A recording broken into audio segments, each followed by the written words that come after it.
You didn't see that. That did not happen. That did not happen. Okay. So, if there's anything else I missed, I don't think I'm going to probably cut that last video a bit at some point, and then I'm going to post this on Discord and then send a link on YouTube. But, is there anything else I missed? For episode 1? No. But there was something I was going to show you.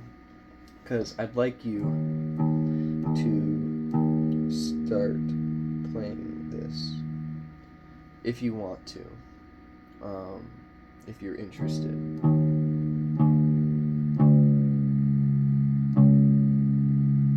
It's Jank.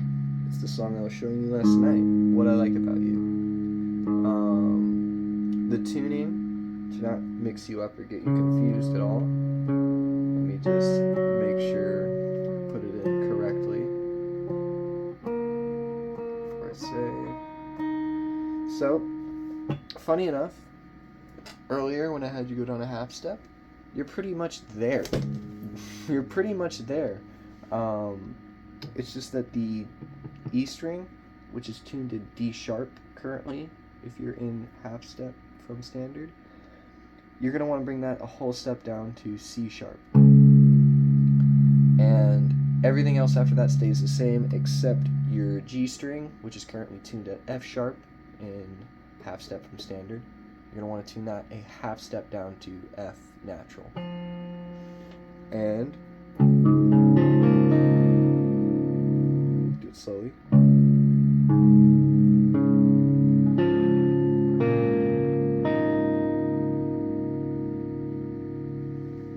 Alright, and just like that. Now, where is my capo? There's my capo. Alright. Now, you're going to want to put your capo on the 3rd fret. Actually, I should tell you another thing real quick. This tuning that I'm now showing you is a magical tuning for Jank. Magical. This is the same tuning where you play Race Car Bed. Though I won't show you it now. I'll send a video of how to play it. Or, wait, why would I? I mean, I guess I could, or I could. No, I'm gonna send you the video because Lou's not cool enough. He doesn't deserve people to look at his silent tutorials because he's a silly individual. But.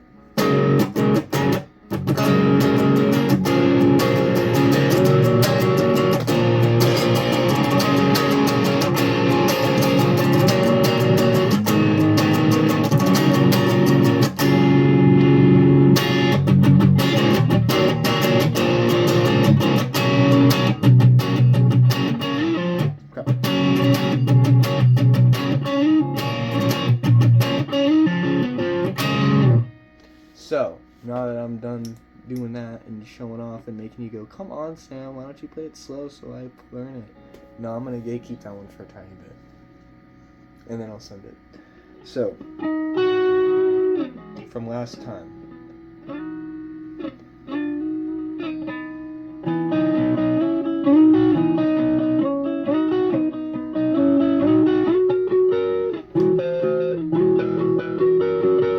Okay. Wait.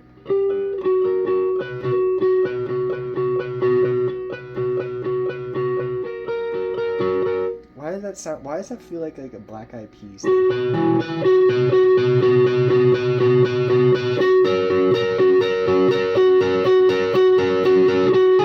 No, I don't know. Okay, I'm sorry, I got on a tangent. Okay, so gonna be playing D sharp and F sharp. Or, better yet, the 1, 2, 3, 4, 5, 6, 7, 7th fret of the G string, and then the 5th fret of the A string.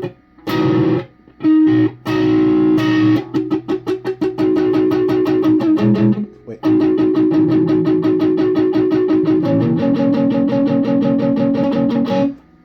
Why am I like hearing other songs all of a sudden? That's like Matchbox Romance right there. No, but, okay.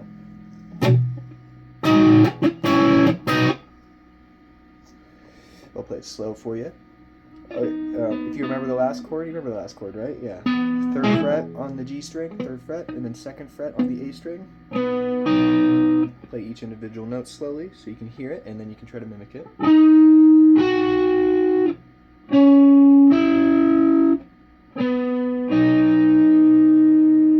Mary Had a Little Lamb.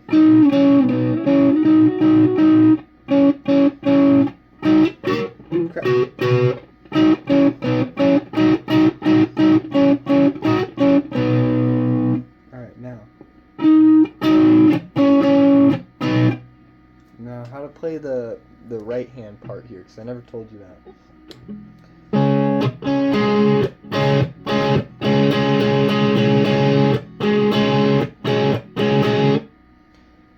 That would be the easy way, is doing all downstrokes.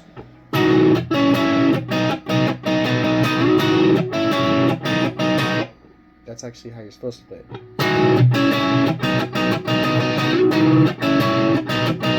Wait, hold on.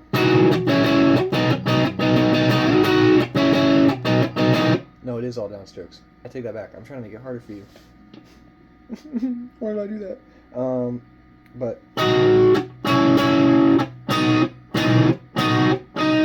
I'm gonna really emphasize, like, put a lot of emphasis on what I'm doing. You don't exactly mimic, like, how much emphasis and emotion I'm putting into it, because it's just to give you an idea of what I'm doing.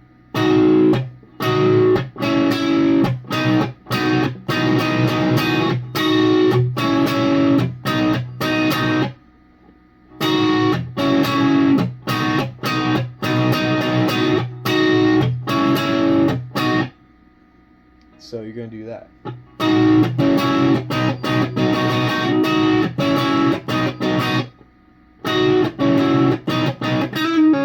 If you want to know what that is, like, trust me, it's actually really easy to figure out what it is. So remember how I said earlier, half step and whole step differences when following scale patterns? If you play on the A string, that's going up a scale in the open tuning that you're currently playing in, which I think is like E. So if you played if you strum every string and play, like, you only mess around with one string, like, let's, like, example, you can hear that it fits perfectly with every note you're playing, which is an easy way of figuring out how or where the scale is. So, see, that may be a bit questionable. You're like, oh, there's a little bit of dissonance. I'm not sure if that is within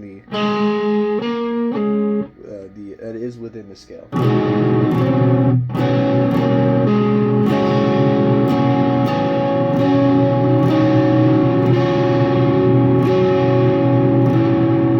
See, I just messed up right there.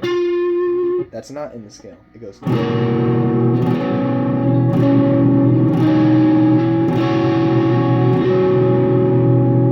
Easy way. And you just heard something interesting, right?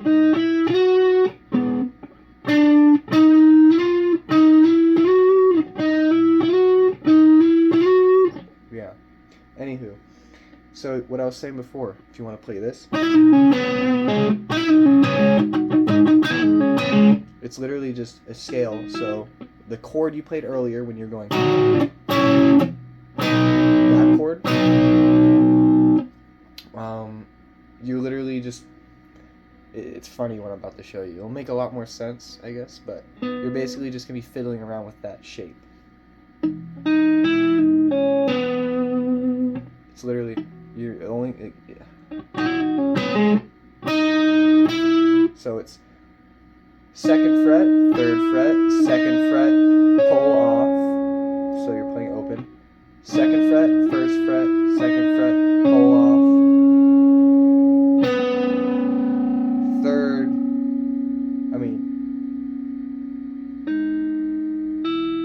wait, so let me try that again, I'm sorry. 2nd fret, 3rd fret, 2nd fret, open, 3rd fret, open. So. And if you can remember, that's actually very similar to what I was showing you last night, where it's like...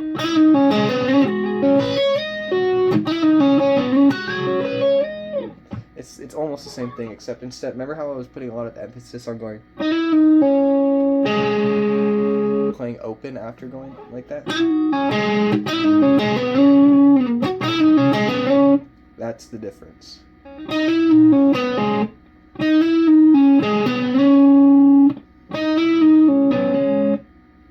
So there you go.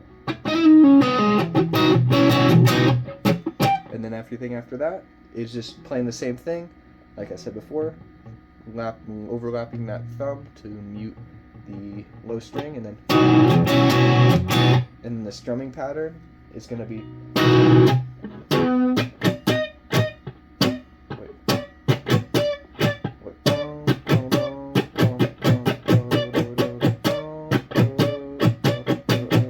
It's like you really kind of mess around. Like I do upstrokes a lot. Like it kind of seems like you're playing on the offbeat when you do that.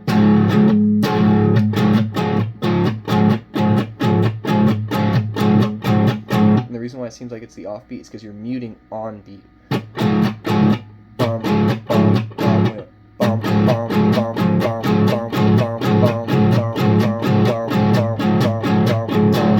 You see?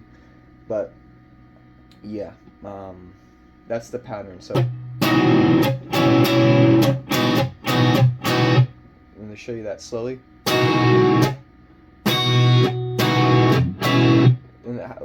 And I make it easier if I go and then I mute, and then when I mute after that first chord and I move down, my pick is already down here, so I upstroke like that. So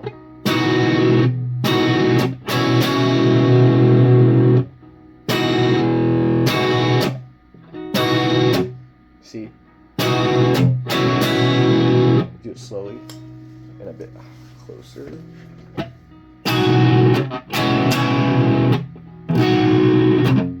I'll do it all with more emphasis too.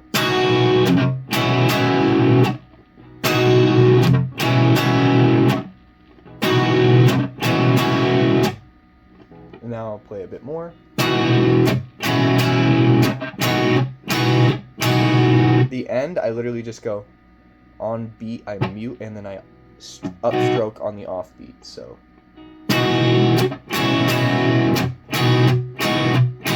and think about the offbeat when you're nodding.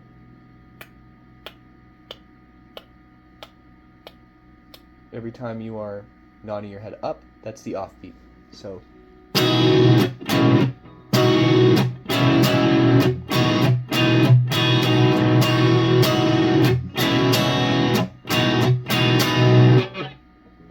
and yeah, you're just gonna be following that pattern the whole time.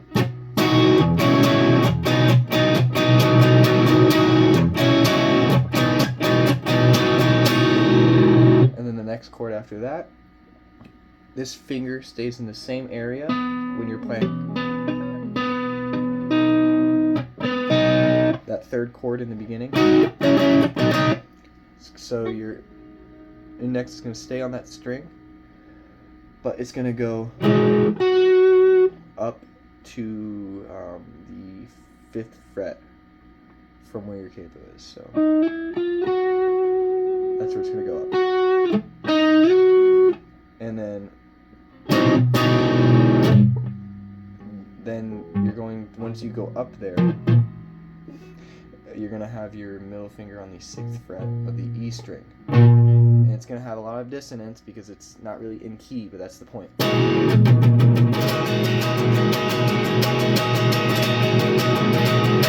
And that one you kind of could just mess around with. Like, whenever I'm strumming or playing patterns with jank songs, I'm usually actually listening for the drums, and I'm trying to match what they're doing with what I'm playing, kind of like playing with them in a sense, like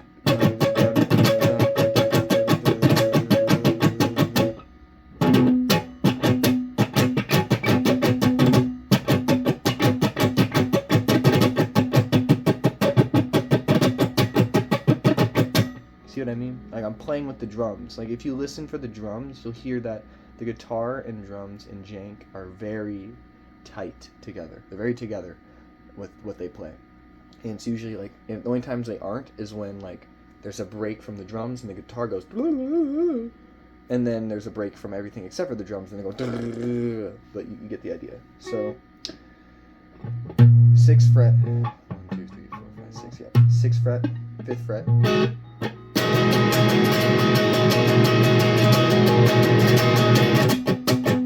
And then you can put your hand anywhere on the fretboard to find whatever sound that you desire. Personally, I like going messing around until I find the harmonic. It sounds like I'm out of tune now.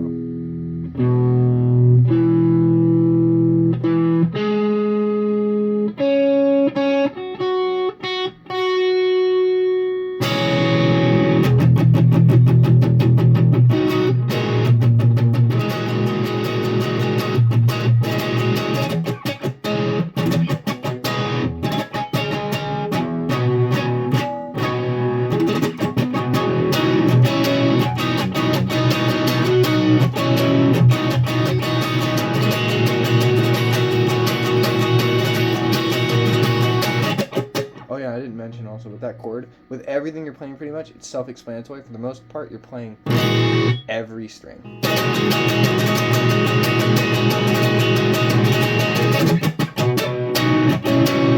Except for here where you're muting the E.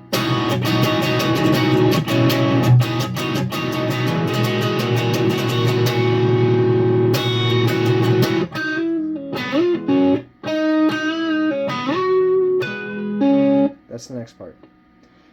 Same thing as before. Remember how I was saying? Except you're bending to this note.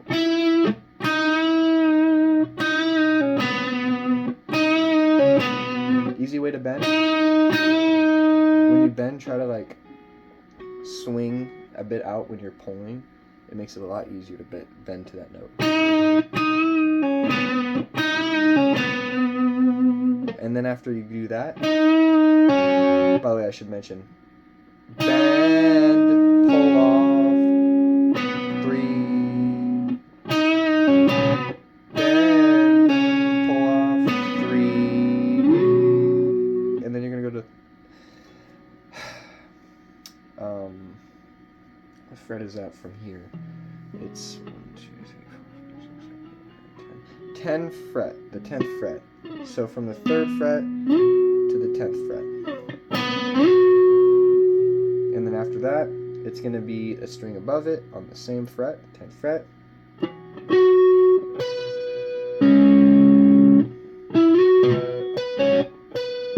And how you end it. Once you do that, you just pull off on the high B string. So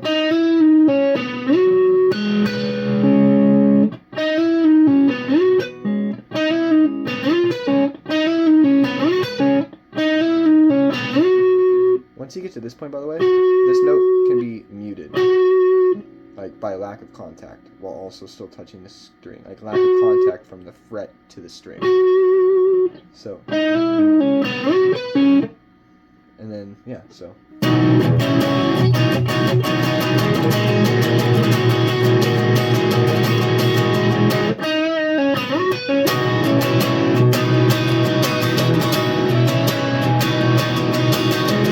And also once you do that little, then you go, you kind of just play with the E string actually open this time, getting that low noise, while also you're not muting, you're letting it get open in full. That part is like the full sounding part. So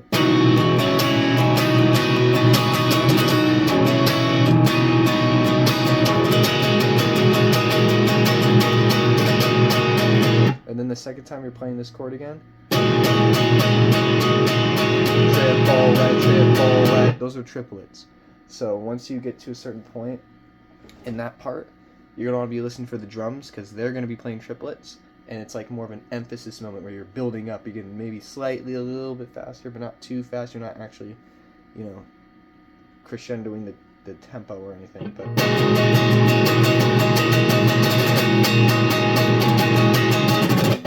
and if you want to, you can kind of go crazy right there and go find like a harmonic area. You know, just find a random harmonic area. But the next chord, once you go crazy wacku wacku, is you need to make sure you find yourself, or your middle finger and ring finger. You need to make sure you find those located at the 1, 2, 3, 4, 5, 6, 7th fret of the D string and G string. It should sound like this. So after that, you're going to be muting again on the low E.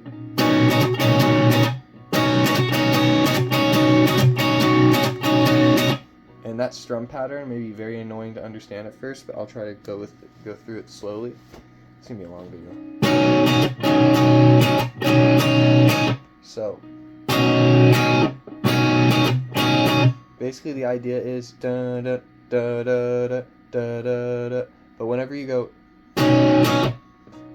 you strum that second time, you're muting immediately after.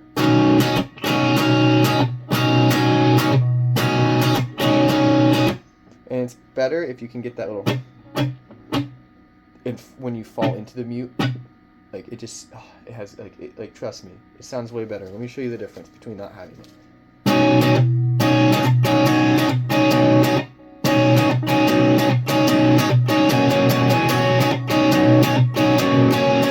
Like it sounds clean, but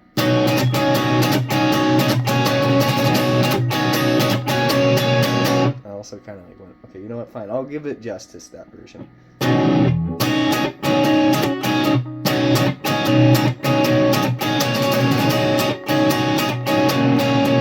It just doesn't, it's just, the reason why is because like, it just needs that sloppiness. It doesn't sound right, right, Journey?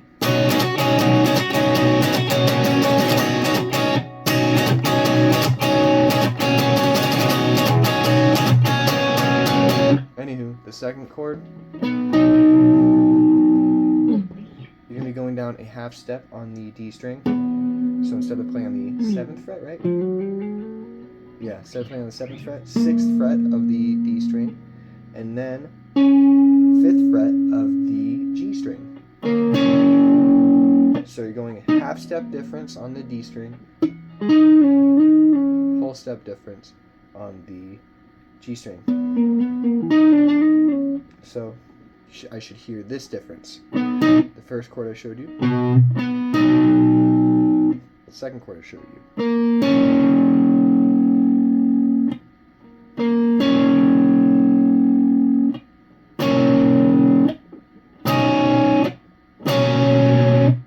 And there you go. So after that, try to slowly work that pattern in. I could probably show you in person, it's a lot easier, but it's a lot of repetition and getting a feeling for it. Like, I don't know. Like, I can't even remember how I used to play it before. Because at some point I went like, hold on a second.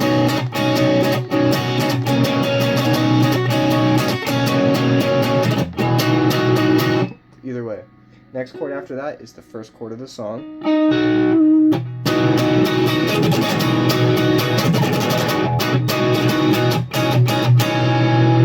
And then after that, like, I'm not going to get too into the rhythm, because that you'll learn yourself and you'll learn through time. Basically, it's on beats and off beats a lot of the time and playing around with the drummer. So like,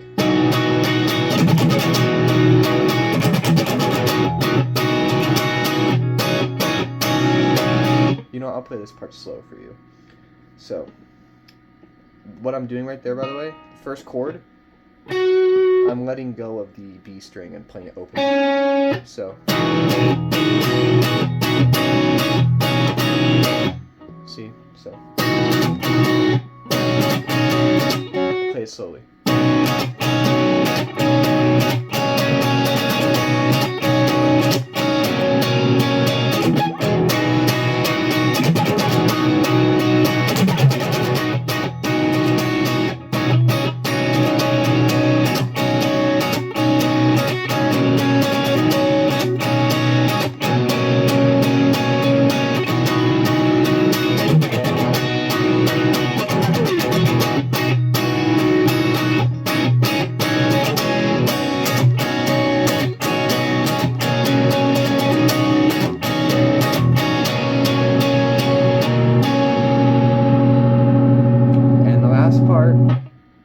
last part.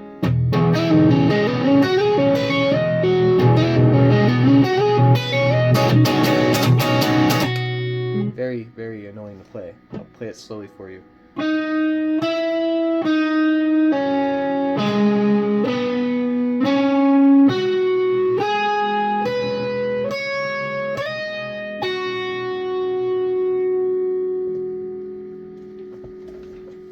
it a little bit closer. Hold on.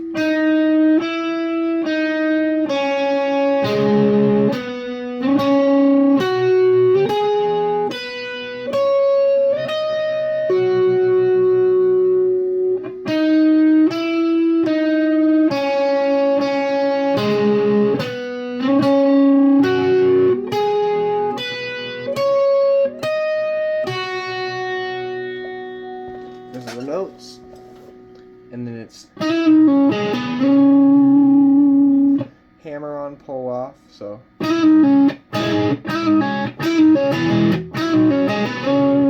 hammer on and pull off, and then once you do the hammer on and pull off right there, you're gonna strum the string below it, and then you're gonna hammer on and then slide up a whole step on the 3rd fret of the G string. So next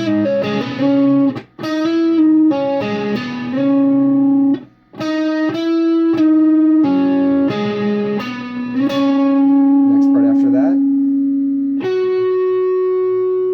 you're gonna do a little nice little cushion room for your your ring finger right there on the B string. So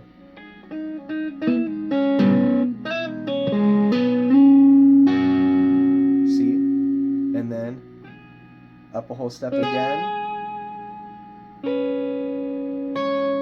Whole step differences. Wait, hold on. It's a lot of hammer-ons and pull-offs. And I'm sorry if I just went, I don't know, I have like dissociative mindset sometimes. I'm like, ugh. Anyways. Oh yeah, by the way, in the beginning, you strum the E string and have that droning the entire time.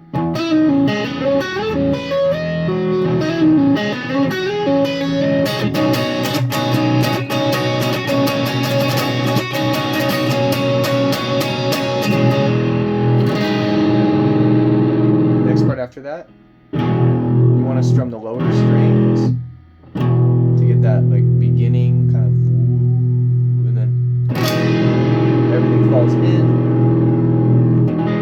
and then you kind of like do a little glide over the strum.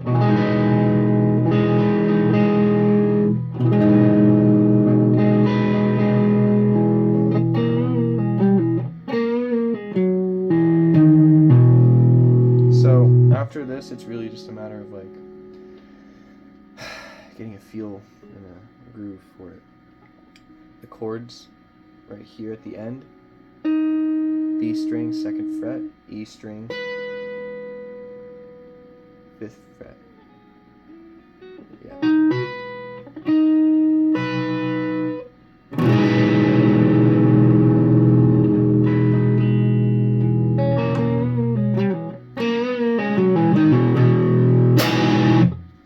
This part, there's 2 parts to it, and I'm just going to show you the beginning part, and then I'll slowly play the other one, and you'll be able to just pick it apart slowly and learn it. But when I do that, I'm doing a little glide across all the strings, and then I pluck E, B, G, D, and then after that, it's G string in the 2nd fret, bending it up, and then pull off, and then on the same fret on the string lower, D string, you're playing it and then pulling off, and then same thing with the A string on the 4th fret. So